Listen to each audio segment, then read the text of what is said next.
காலதாமதமாக வந்ததுக்கும் எல்லாத்தையும் காத்திருக்க வச்சதுக்கு முதல்ல மன்னிப்பு கேட்டுக்கிறேன். ஏன்னா எனக்கு 11 மணி அப்படிங்கிற மாதிரி மனைவி சொன்னார். சரி 11ன்னா ஒரு 10-15 நிமிஷம் முன்ன பின்ன ஆகும் அப்படின்னு நினச்சிட்டு தான் புறப்பட்டேன். இங்கே வந்ததுக்கப்புறம் தான் தெரிஞ்சேன் 10 மணிலேருந்தே வெயிட் பண்ணிட்டு இருக்கேன் சார் அப்படின்னாரு. அதுக்கப்புறம் ப்ரொடியூசர் பேசும்போது சொன்னார் 9:30லேருந்து எல்லோரும் இது பண்ணுறாங்க. ஸோ இத்தனை பேர்த்து இவ்வளோ நேரம் ஏன்னா சொன்ன டைமுக்கு வரணும் அப்படிங்கிறத எப்பவுமே முயற்சி பண்ணுவேன். இன்றைக்கி ஏதோ டிலே ஆகிடுச்சு, அதுக்கு மன்னிச்சு. மரியாதைக்குரிய பத்திரிகை மற்றும் அனைத்து ஊடக நண்பர்கள் எல்லாத்துக்கும் என்னுடைய பணிவான வணக்கம். அதே மாதிரி விழாவில் இந்த கையில் திரைப்பட விழாவில் பங்கெடுத்து வந்திருக்க முன்னாள் உட்காந்துருக்கவங்க எல்லாத்துக்கும் என்னுடைய பணிவான வணக்கம். அவருக்கு நிறைய பொறுப்புகள் இருக்குது. அதில் தலைவர் இதில் தலைவர் அப்படின்ட்டு அந்த எல்லா பொறுப்பை விட சினிமா மேலே உண்மையான அபிமானம் உள்ள ஒரு நல்ல மனிதன் ராஜன் அப்படிங்கிறது அதுதான் எனக்கு பிடிச்ச ஒரு பொறுப்பு அவர்கிட்ட. ஸோ அவருக்கும் அதே மாதிரி தனஞ்சயன், அப்புறம் இந்த வாத்தியார்கிட்ட படிச்சிருந்தா எல்லாருமே அவன் மக்கா இருக்க மாட்டான், நல்லா படிப்பாங்கிற அளவுக்கு ஞான சம்பந்தன் அவர்கள். அவர் முதல் கொண்டு இன்னும் மேடையில் உட்காந்துருக்க எல்லாத்துக்கும் என்னுடைய பணிவான வணக்கம் தெரிவிச்சுக்கிறேன். சிவதா இவ்வளவு நல்ல பேர் நடிக்கிறதுல சம்பாதிக்கிறத விட கேரக்டரில் இவ்வளோ நல்ல பேர் சம்பாதிச்சிருக்கிறது ரொம்ப சந்தோஷமாக இருக்குது. ஏன்னா எல்லாருமே அவங்க எந்த அளவுக்கு கோஆப்ரேட் பண்ணி பண்ணாங்க அப்படிங்கிறத டைரக்டர் முதல் கொண்டு எல்லாருமே சொன்னாங்க. ஸோ அவங்கள மாதிரியே நடிக்கிறவங்க ஹர்ஷா, ஹரி, இன்னைக்கு மியூசிக், அவங்க இன்னும் டெக்னீஷியன்ஸ் எல்லாம் இருக்காங்க. எல்லாத்துக்குமே என்னுடைய அட்வான்ஸு வணக்கத்தையும் அட்வான்ஸ் வாழ்த்துக்களையும் நான் தெரிவிச்சுக்கிறேன். ராஜன் சார் பேசிகிட்டு இருக்கும்போது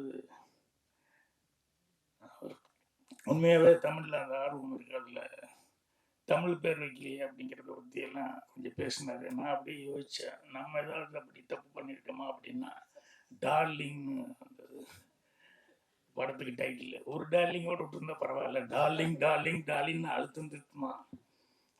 அது மட்டும் இல்லாமல் அதுக்கப்புறம் டாடி டாடின்னு பாட்டு வேறு தமிழ் படத்தில் டாடி டாடின்னு பாட்டு, அதில் ஹிந்தியும் பேட்டா பேட்டா மேரா பேட்டான்ட்டு இப்படி எல்லாம் என்னென்னா சினிமா ஜனரஞ்சகமாக இருக்கிறதுனால ஜனங்களுக்கு பிடித்தமானதாக செய்வோமே அப்படின்னு சொன்னோடைய மற்றபடி தமிழுக்கு மறுப்பா வேறு ஏதாவது செய்கிறோம் அப்படிங்கிறதால ஏன்னா தமிழ் தான் சோறு போட்டிருக்கு. அதனால் அவர் சொல்லும்போது அப்படின்னு நினச்சி பார்த்துக்கிட்டேன். அதுக்கப்புறம் ரொம்ப சினிமாவில் அவஸ்தையாக ஊழிச்சிருக்காருன்னு நினைக்கிறேன் கௌரவ நாராயணன். அவர் பேசும்போது அவர் எரியாமையே சினிமா இன்றைக்கி என்ன சூழலில் இருக்குது அப்படிங்கிறது ரொம்ப சொல்லிக்கிட்டு இருந்தார். அது தனஜயனா அவருக்கு கவுண்டர் கொடுத்து பதில் சொல்லிட்டு இருந்தார் என்ன இதுன்ட்டு. என்ன ஒன்று அதில் என்னன்னா சில பேர் வன்மமாக எழுதுகிறாங்க, அது பாதிக்குது அப்படிங்கிறது. என்னை பொறுத்த வரைக்கும் என்னென்னா அந்த மாதிரி எழுதுகிறவங்களை இக்னோர் பண்ணிட்டு போகணும், அவ்வளோதான். என்னென்னா நல்ல படம் எடுத்தால் அதை ஓடாமல் யாருனாலையும் தடுக்கவே முடியாது. நல்ல படம் போது கண்டிப்பாக அது ஓடித்தான் தீரும். இப்போ ஒன்றும் இல்லை, ஒரு ஞானசம்பந்த சார் பேசும்போது அந்த டூரிஸ்ட் ஃபேமிலியை பற்றி சொல்லிக்கிட்டு இருந்தார். இந்த படம் வந்த நாள்லேருந்து எனக்கு நல்ல படம்னு எல்லாருமே நல்லா இருக்குன்னு சொல்லிட்டு இருந்தாங்க. நான் வெளியூர் அங்கே இங்கேயும் சுற்றிக்கிட்டே ஊராக ஓடிட்டு இருந்ததுனால அந்த படமே சரி இப்போ பார்த்தலான்ட்டு இருந்தேன். கடைசியில் பார்த்தா ஓடிடியில் இப்போ 5-6 நாளைக்கு முன்னாடி தான் பார்த்தேன். பார்த்தோன்னுமே அந்த டைரக்டர் கூப்பிட்டு பேசணும் அப்படின்னு சொல்லி மனைவிக்கிட்ட அந்த டைரக்டர் இப்படியா கொஞ்சம் பிடியான்னு அந்தாலும் இன்னும் இது வரைக்கும் கொடுக்கல எனக்கு. கேட்டால் அவர் பிஸியாக இருக்காருன்னு இவர் பிஸியாக இருக்கிறதுல அவர் பேர் சொல்லிட்டார். அவ்வளோ பிரமாதமாக அந்த படம் பண்ணியிருந்தேன். ரொம்ப நாளைக்கு அப்புறம் நான் மனசார பார்த்து அந்த படத்தை பார்த்துட்டு அவ்வளோ சந்தோஷப்பட்டேன். கோடிகள் எல்லாம் நம்பாமல் பெரிய ஆர்டிஸ்ட் பட்டாளமெல்லாம் இருக்கணும் அப்படிங்கிறதெல்லாம் இல்லாமல் ரொம்ப யதார்த்தமான ஒரு கதையை மட்டுமே நம்பி ரொம்ப சிறப்பாக இருந்தார்.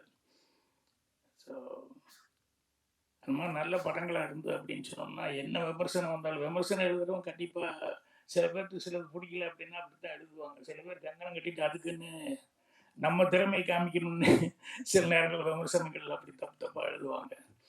பட் அதெல்லாம் நம்ம பார்க்க வேண்டாம். நல்லா இருக்கிறது நல்லா இல்லைன்னு சொல்லி யாருமே எழுதுறதுக்கு நல்ல பத்திரிகையாளர்கள் வந்து அது தயங்குவாங்க. மனசில் இருக்கிறத ஓப்பனாக வந்து படம் பார்த்துட்டு சொல்கிறேன்.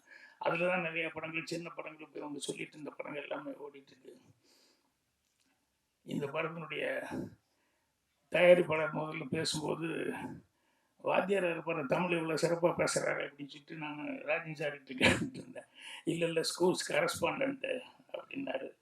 அப்புறம் பார்த்தா அவர் பேசும்போது அவர் நடிக்க வந்ததுலேருந்து ஒவ்வொன்றா சொல்லி இந்த கட்சி அந்த கட்சின்னு இப்போ இந்த கட்சியில் தான் இருக்காருங்கிற மாதிரி கொஞ்சம் நேரம் வரைக்கும் ஒரு சின்ன சஸ்பென்ஸ் இருந்தது. அதுக்கப்புறம் கடைசியில் ஸ்டாலின் அவர்களுக்கு ரொம்ப நெருக்கமான முறையில் டிஎம்கேல இருக்காரு. ஸோ அவர் படத்தில் நடிக்க வந்துட்டு படம் எடுக்கும்போது எவ்வளோ ஒரு நம்பிக்கையோட டைரக்டர்கிட்ட ஒப்படைச்சிருக்காரு அப்படின்னு சொல்லும்போது எல்லா டைரக்டருக்கும் அவர் டைரக்டர் ரொம்ப ஃபீல் பண்ணி சொன்னார். எல்லாத்துக்கும் அந்த மாதிரி ப்ரொடியூசர் கிடைச்சிட மாட்டாங்க. ஏன்னா காலையில் டிஸ்கஷன் 7:30 மணி 7:45 ஸ்டார்ட் பண்ணிடுவார் அவர் ஃபிலிம்ஸில். 7:45 ஸ்டார்ட் பண்ணி டிஸ்கஷன் நடந்துட்டுருக்கோம். எவனா ஒரு நல்ல சீன் வந்தால் கூட வாட்சை பார்த்துக்கிட்டே இருப்பார் தேவர். அண்ணே ஒரு நல்ல சீன் இருடா மணி 8 தாண்ட போகுது இன்னும் ஃபோன் வரலையேன்னு பார்த்துருக்கேன் நீ வேற அப்படின்பாரு. டக்குன்னு ஃபோன் அடிச்சுடுவேன். மாப்பிள்ள ஃபர்ஸ்ட் ஷாட் எடுத்துட்டீங்க மாப்பிள்ள, சந்தோஷம் மாப்பிள்ள அப்படின்னு சொல்லிட்டு நல்லபடியாக எடுங்க. ஸோ முதல் ஷாட்டு 8 மணிக்கு எடுத்தே ஆகணும் அப்படிங்கிறது வந்து தேவரனுடைய ஒரு இது. எந்த காரணம் அதனால் அந்த 8 மணிக்கு ஃபோனில் வெயிட் பண்ணிட்டு இருந்து 8 மணிக்கு ஃபோன் வந்ததுக்கப்புறம் தான் அடுத்தது அவர் நிம்மதியாக வேலை பார்ப்பார். ஸோ அந்த மாதிரி ஒரு ப்ரொடியூசரு. ஆனால் என்ன அவரை பொறுத்த வரைக்கும் இந்த ஒன் மேன் ஆர்மி மாதிரி ஒன் மேன் ஷோவாகவே இருந்துட்டு போயிட்டாரோடைய ஃபேமிலியில் இருக்கிறவங்கள வந்து இந்த சினிமாக்குள்ளே விடாமல் விட்டார். அதனால் அவ்வளோ பெரிய கம்பெனி வந்து பின்னால் வரும்போது பேர் சொல்கிற அளவுக்கு இல்லாமல் போச்சுங்கிறது ரொம்ப வருத்தமாக இருந்தது.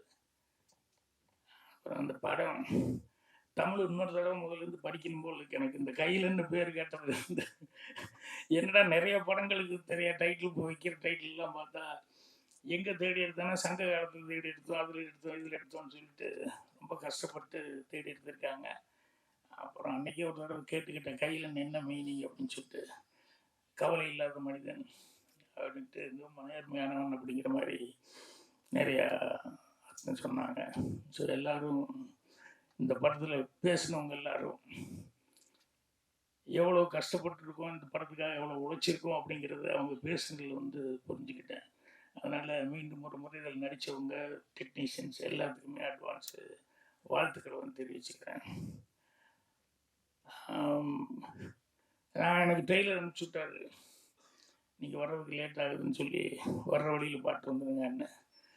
அதில் சாராம்சமாக பார்த்தா போராட்டம் அப்படிங்கிறது தான் மெயினாக இருந்தது. அது இன்னொன்று ரொம்ப இந்த சுருதி சுத்தமாக தமிழில் ரொம்ப அழகாக தொகுத்து வழங்கிட்டு இருந்தாங்க. அவங்களுக்கு ஒரு பாராட்டு தெரிவிக்கணும்.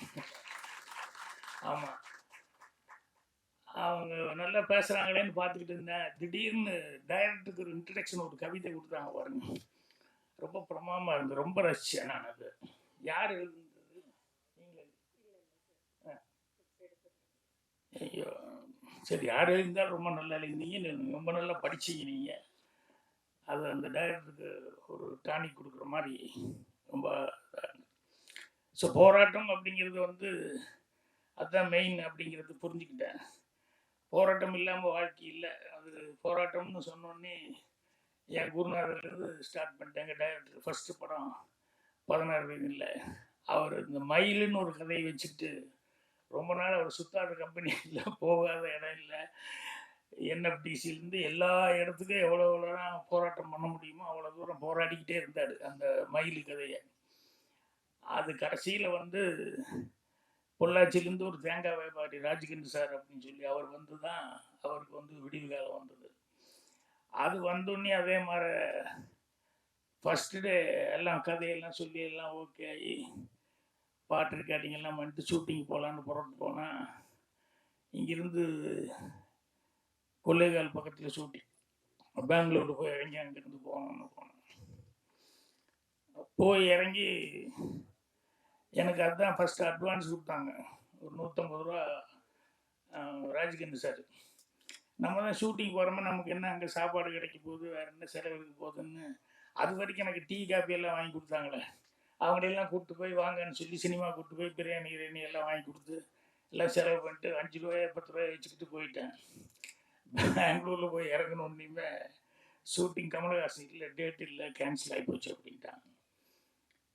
கேன்சல்னு சொன்னோன்னே அது 5 ரூபா தான் வச்சுருக்கோம், என்ன பண்ண போகிறோம், ஊருக்கு போய் மெட்ராஸுக்கு போய் அப்படின்ட்டு. அதை விட எனக்கு பெரியது என்னென்னா ஃபஸ்ட்டு படம் எங்கள் டைரக்ட் பண்ணுறாரு. ஸோ அவருக்கு எப்படி இருந்து எவ்வளோ போராட்டத்துக்கு அப்புறம் வந்து அந்த படத்துக்கான வாய்ப்பு கிடச்சிது. ஸோ அவ்வளோலாம் கஷ்டப்பட்டு இது பண்ணிட்டு பயங்கர அப்செட் ஆகி உட்காந்துருந்தார். அப்புறம் ப்ரொடியூசர் வந்து அவருக்கு இல்லை இல்லை பாரதி ஒன்றும் இல்லை அப்படின்னு சொல்லிட்டு, இதெல்லாம் இருக்கிறது தான், நீ நல்ல கதை பண்ணியிருக்க, அதனால் நம்பிக்கையோடு இன்னும் ஒரு 20 நாள், ஒரு 15 நாள், ஒரு மாதம் தள்ளி வரப்போகுது, அவ்வளோதானே அப்படின்னாரு. ஸோ அதுக்கப்புறம் வந்து அந்த படம் எனக்கும் ஃபஸ்ட்டு அசிஸ்டன்ட் டைரக்டர். ஸோ அவ்வளோ பெரிய போராட்டத்துக்கு அப்புறம் அந்த படம் வந்து 16 வயதில் அவ்வளோ பெரிய சக்ஸஸ் ஆச்சு. அதே மாதிரி அடுத்த படம் ரயில், அதில் நான் அசிஸ்டன்ட் டைரக்டர், அதுலேயும் assistant director, assistant dialogue writer. அந்த கடைசியில் கிளைமேக்ஸில் அந்த ஹீரோ ஹீரோயின் சுதாகரி ராதியாவும் வந்து அந்த ஜனங்கள்லாம் ஊரே துரத்திட்டு வருது, அவங்க 2 பேரும் ஓடி வந்து கிளைமேக்ஸில் ட்ரெயின் ஏறி தப்பிச்சு ஓடிடுவாங்க அப்படின்னு. அந்த ட்ரெயினில் லாங் ஷாட்டில் தான் ட்ரெயின் நோக்கி ஓடி வர்றாங்க அப்படிங்கிற மாதிரி சொல்லி சஜஷனாக முடிகிற மாதிரி இருந்தது. அந்த ட்ரெயினில் வந்து புறப்படும்போது ஒருத்தர் ஏறிட்டாங்க, ஒருத்தர் ஏற முடியல, ஏறிடுவாங்களா இல்லையா, ஜனங்க ஓடி வந்துட்டுருக்காங்கன்னு அந்த ட்ரெயின் கூடயே அந்த கம்பார்ட்மெண்ட்லேயே ஏறிடுவாங்களா இல்லையான்னு சொல்லி ஒரு டெவலப்மெண்ட்டு, ஒரு 5-6 ஷாட் இருந்தால் நல்லாயிருக்கும், அந்த பொண்ணுக்கு ஒன்று இவருக்கு ஒன்று காம்பினேஷன் அந்த ஹீரோவுக்கும் அப்படின்னு சொல்லி டைரக்டர்கிட்ட ஒரு சண்டை. ஐயோ தெரியுது எனக்கு, என்ன பண்ண முடியும், காசு இல்லை, போய் பணம் கட்ட முடியாது, இங்கே பர்மிஷன் கிடையாது, காஞ்சிபுரம் தாண்டி தான் போகணும் அப்படின்னு சொல்லிட்டு அவர் வேற ரீதி கடை நடந்துக்கும் போது அந்த நேரத்தில் நாங்கள் இது சொன்னோம். உடனே அவர் ப்ரொடியூசர்கிட்ட அப்புறம் நான் போய் சொன்னேன், இது இருந்தால் நல்லா இருக்குங்க அப்படின்னு. அப்புறம் உடனே பணத்தை கட்டி டைரக்ட் நான் வரமாட்டேன், நீங்கள் பாலகுருன்னு போய் நிவாஸ் கூப்பிட்டு நீங்கள் போய் எடுத்து வந்துடுங்க அப்படின்னு. சரின்னு காஞ்சிபுரம் பக்கத்தில் ஷூட்டிங்க்கு அந்த 4 ஷாட் எடுக்கலான்னு சொல்லிட்டு இங்கேருந்து புறப்பட்டு போயாச்சு. போய் காஞ்சிபுரத்துலேருந்து அங்கே அந்த ஸ்டேஷனுக்கு போய் காலையில் ட்ரெயினுக்கு போகலான்னு போய் இறங்கினதுக்கு அப்புறம் தான் தெரிஞ்சது கேமராமேன் விட்டு வந்துட்டாங்க நிவாஸை.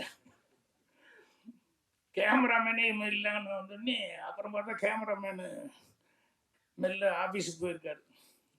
என்ன இங்கே இருக்கிற நிவாஸ் இங்கே வந்துருக்காருண்ணா, வாட் அப்படின்னு இருக்காரு. ஷூட்டிங் போகலையான்னு அவங்க கேட்டிருக்காங்க. அப்புறம் தான் டைரக்டருக்கு எல்லாம் தெரிஞ்சிருக்கு. அப்புறம் நாங்கள் ஃபோன் பண்ணப்போ இந்த மாதிரின்னு, சரி வந்தது வந்துட்டீங்க, அவர் அசிஸ்டன்ட் நிவாஸ் இருக்கார், அவரை வச்சு எடுத்துக்கோங்க அப்படின்னு சொல்லி சொன்னோன்னே பாலகுரன் மெல்ல சொன்னார், இது மாதிரி பாக்கியம் எனக்கு அடுத்த படம் டைரக்ஷன் சான்ஸ் கொடுக்குறேன்னு சொல்லியிருக்காரு ராஜ்கண்ணு. நிவாஸ் வரல, இந்த அசிஸ்டண்ட்டு, இவனை வச்சு எடுத்து ஏதாவது தப்பு வந்துச்சுன்னா எனக்கு டைரக்ஷன் சான்ஸே போயிடும். நான் போய் காம்பவுண்டுக்கு வெளியே நிற்கிற, ரயில்வே ஸ்டேஷனுக்கு வெளியே, நீயாச்சு நிவாஸ் ஆச்சு, நீங்கள் எப்படியாவது எடுத்துகிட்டு வாங்க அப்படின்னு சொல்லிட்டு அவர் ஓடிட்டார். அப்புறம் நிவாஸ்கிட்ட எப்படியாவது நம்ம எடுத்துகிட்டு போவோம் வந்தாச்சு அப்படின்னு சொல்லி நான் ஒரு தைரியமாக, அதுதான் 2வது படம், 16 வயதில் முடிஞ்சு 2வது படம். ட்ரெயின் வரும்போது 2 ஷார்ட்லாம் சொல்லி எல்லாம் ரெடி பண்ணியாச்சு, ட்ரெயின் வந்துட்டுருக்கு, ரெடி ஸ்டார்ட் பண்ணலாமா அப்படிங்கும்போது நிவாஸ் அவரை அப்துல்லா மெல்ல கேட்குறாரு, ராஜன் அப்ரேக்சர் எவ்வளோ வைக்கிட்டோம் அப்படிங்கிறாரு.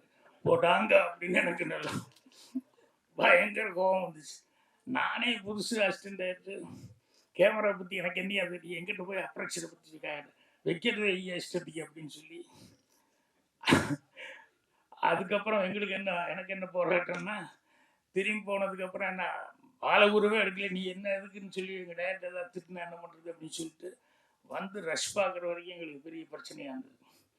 அதுக்கப்புறம் ரஷ் பார்த்ததுக்கப்புறம் தான், ஏன்னா ட்ரெயின் வேறு ரொம்ப நேரம் நிற்க மாட்டேன் அப்படின்னு சொல்லி வந்து கொஞ்ச நேரம் தான் நிறுத்துவேன் அப்படின்ட்டான்.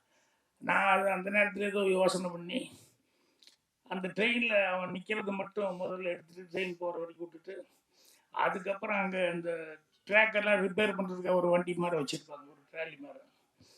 அதை கொஞ்சம் கொடுக்க சொல்லி அதில் கேமரா வச்சுக்கிட்டு இந்த ராதியா ஓடி வர்ற மாதிரி அந்த ஷாட்லாம் அப்படி எடுத்துக்கிட்டு, டைரக்டருக்கு ஒரே ஆச்சரியம், எப்படியா இதெல்லாம் இப்படி எடுத்த, ஃபஸ்ட் படம் 2வது இது போய் இப்படி கூட கரெக்டாக எடுத்துட்டு வந்துட்டே அப்படின்னு சொல்லிட்டு. ஸோ அந்த மாதிரி சினிமா எடுக்கும்போது இதெல்லாம் போராட்டமாக இருந்தது. அதே மாதிரி சூரலா சித்திரங்கள் டைரக்ஷன் பண்ணணும்னு சொல்லிட்டு எல்லாம் ரெடி ஆயிடுச்சு. நான் கன்னிபுரத்தில் முடிச்சுட்டு என்னோடய போர்ஷனை முடிச்சுட்டு நான் ஷூட்டிங்கு போகலாம் அப்படின்னு சொல்லிட்டு ஃபஸ்ட்டு படம் டைரக்ஷன் பண்ண போகிறேன். ப்ரொடியூசர் எல்லாம் ரெடி, சுதாகர்கிட்ட அழைச்சிட்டு வாங்கி எல்லாம் ரெடியாக வச்சுருக்காங்க. அவருக்கு ராஜ்கன்னு திடீர்னு வந்து, யோ பாலகுருன்னே புதுசு, அதனால் நீ இரியா அப்படின்னாரு. இல்லைங்க கால்ஷீட்டு எல்லாம் வந்துருச்சு, அதனால் நான் போய் ஆகணும்னு ஒரே சண்டை. அவர் உடனே ஃபோன் பண்ணி சுதாகரை, டேய் அவன் 2வது படம் கிழக்கே கோயில் ஃபஸ்ட்டு படம் அங்கே தான் நடிச்சிருக்கான் அவன், அதனால் சுதாகருக்கு ஃபோன் பண்ணி நீ மெட்ராஸ் பக்கம் வந்தால் துப்பாக்கி எடுத்து சுட்டே போடுவோன்னு அப்படின்னு சொல்லி, இப்போ கால்ஷீட் கிடையாது பாக்கியராஜுக்கு, நீ ஒரு 3 மாதம் கழிச்சு கொடு அப்படிங்கிற மாதிரி சொல்லி அவனை மிரட்டி விட்டு, அது ஷூட்டிங் வேறு கேன்சல் ஆகி, என்னடா ஃபஸ்ட்டு இப்போ ஷூட்டிங் ஆரம்பிக்கலான்னு இப்படி ஆகிப்போச்சு அப்படின்னு சொல்லிட்டு. அப்புறம் ப்ரொடியூசரே வந்துட்டார். ஏன் ப்ரொடியூசரை வந்து, இல்லை பாக்கியராஜ் எதுக்கு சண்டை, நீ முடிச்சு கொடுத்துட்டே வந்துடு அப்படின்னாரு. இப்படி ஒவ்வொரு எதுவும் போராட்டம் அப்படிங்கிறது வந்து கடைசி வரைக்கும் ஃபஸ்ட்டு படம் டைரக்ஷன் பண்ணும்போது போராட்டங்கிற மாதிரி, அது மாதிரி எல்லா இதுவும் இருக்கும், இல்லாமல் இல்லை. அது வந்து அவரை பொறுத்த வரைக்கும் அஜித் அவருக்கு வந்து நல்ல ப்ரொடியூசர் கிடச்சிருக்காரு அப்படிங்கிறது பெரிய இதே ஒரு நல்ல சகனம் தான். அவர் வந்து அசிஸ்டன்ட் டைரக்டர்லாம் கூப்பிட்டு நிற்க வச்சு எனக்கு ஹெல்ப் பண்ணாங்க அப்படின்னு சொல்லிட்டு அவர் சொன்னது ரொம்ப சந்தோஷமாக இருந்தது. ஏன்னா டைரக்டருக்கு அசிஸ்டண்ட்டுகள் ரொம்ப முக்கியம், அசிஸ்டன்ட் டைரக்டர்கள் வந்து டைரக்டருக்கு ரொம்ப முக்கியம். ஸோ ஒரு நல்ல டீம் அமைஞ்சிருக்கு, நல்ல டெக்னீஷியன்ஸ் எல்லாருமே கஷ்டப்பட்டு இதில் சிரமப்பட்டு உழைச்சிருக்காங்க. ஸோ அவங்களுடைய நல்ல மனசுக்கு படம் நல்லபடியாக வெற்றிகரமாக ஓடும். ராஜன் சார் வந்து அவர் சொன்னார், ப்ரொடியூசர் பற்றி சொன்னார். அவர் சொன்ன மாதிரி வந்து எதுக்கோ வந்திருந்தா கூட இன்றைக்கி இந்த அளவுக்கு வந்து திரைப்படம் எடுக்கிற அளவுக்கு அவர் வந்திருக்காரு அப்படின்னு சொல்லும்போது அது ரொம்ப மனசுக்கு சந்தோஷமாக இருக்குது. அதே மாதிரி ஒரு நல்ல டைரக்டர் வந்து ஒரு நம்பி ஒரு வேலையை ஒப்படைச்சிருக்காரு அப்படிங்கும்போது அவருடைய மனசு, அதாவது ஒருத்தனை பரிபூர்ணமாக நம்பி ஒரு தொழிலை ஒப்படைச்சிக்கிறது அப்படிங்கிறது சாதாரண விஷயம் கிடையாது. அதை செஞ்சுருக்காரு அப்படிங்கும்போது டைரக்டர் அந்த ரெஸ்பான்சிபிலிட்டியோடு பண்ணியிருப்பார். ஸோ அதனால் டைரக்டருக்கு, குறிப்பாக டைரக்டருடைய மனைவிக்கு, இதுக்கு விட்டாங்கல்ல வேலையை விட்டு போட்டு வந்ததற்கு, அவங்களுக்கு மையனாக வாழ்த்துக்கள். ஏன்னா சொன்ன மாதிரி அவர் வீட்டுக்குள்ளேயே விட மாட்டாங்க. இருக்கிற வேலை இல்லாமல் இருந்துட்டு இதுக்கு போனால் பரவாயில்ல, இருக்கிற வேலையை விட்டுட்டு இது வர்றது அப்படிங்கிறது சாதாரண விஷயம் கிடையாது. நான் பாலச்சந்தர் சாரே 2 படம், ஒரு படம் முடிகிற வரைக்கும் 2 படம் வேலை பார்க்குற வரைக்கும் வேலை விடல, சொந்த வேலை அரசாங்க வேலையாச்சு, அதை விடக்கூடாதுன்னு சொல்லிட்டு அதுலேயே தான் இருந்துட்டு இருந்தார். அது மாதிரி ரொம்ப கஷ்டம். என்கிட்ட அசிஸ்டண்ட்டாக வேலைக்கு வந்து சேர்ந்தாலும் முதல் கேள்வியே அவன் அசிஸ்டண்ட்டாக வர்றவங்கிட்ட ஃபஸ்ட்டு கல்யாணம் ஆயிடுச்சுன்னு தான் கேட்பேன். ஏன் அப்படின்னா, நீ கஷ்டப்பட்டு லைஃப்பில் ஏதோ ஒரு ரிஸ்க் எடுக்கணுங்கிற, நீ குடும்பத்தையும் சேர்ந்து பொண்டாட்டி பிள்ளைகளையும் சேர்ந்து ரிஸ்க் எடுக்கிற மாதிரி பயிரக்கூடாது அப்படின்னு சொல்லிட்டு, கல்யாணம் ஆகலைன்னா சந்தோஷம், கல்யாணம் ஆயிடுச்சு அப்படின்னா வீட்டுக்கு வருமானத்துக்கு என்ன இருக்குதுன்னு முதல்ல கேட்டுக்குவேன். அப்புறம் சம்சாரம் சம்பாதிக்குதா, இல்லை குடும்பத்தை சம்பாதிச்சு வச்சுருக்காங்களா, சம்சாரத்துக்கு பிடிச்சிருக்கா, இதெல்லாம் கேட்டுக்கிட்டு தான் வந்து அசிஸ்டண்ட்டையே சேர்த்துவேன். ஸோ அவர் வந்து வேலையை விட்டு போட்டு வந்தார் அப்படின்னு சொல்லும்போது அவர் மேலே எவ்வளோ நம்பிக்கை வந்து வச்சுருக்காங்க அப்படின்னு சொல்லும்போது அவங்களுக்கு தனிப்பட்ட முறையில் அவங்களுக்கு என்னுடைய பாராட்டு தெரிவிச்சுக்கிறேன். மொத்த டீமுக்கு என்னுடைய பாராட்டு தெரிவித்து வாழ்த்துக்களை தெரிவிச்சுக்கிறேன். நன்றி, வணக்கம்.